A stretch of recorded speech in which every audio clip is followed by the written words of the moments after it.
KMSpico is an illegal software which has been offered to activate Windows 10 and other Windows operating system versions for free. Even though KMSpico is advertised as a safe software, it is not. To remove it from your PC, follow this guide. Open it or remove programs from search bar. Uninstall any unknown applications that appeared recently, such as KMSpico. Press Yes to allow an installation, then press Yes again.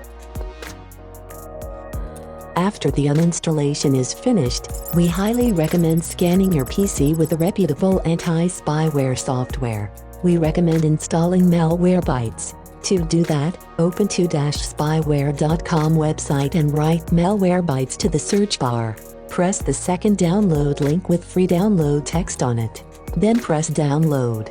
Open the downloaded file by clicking on it. Press Run to start the installer. Press Yes to allow installation. Then press OK to select language. After that, press Agree and install. When the installation is finished, press Finish, and when the application boots up, press Scan Now. Now you just need to wait for the scan to complete.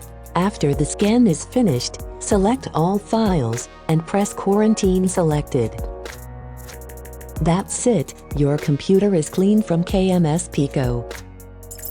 Thank you for watching. Please subscribe to our guides channel.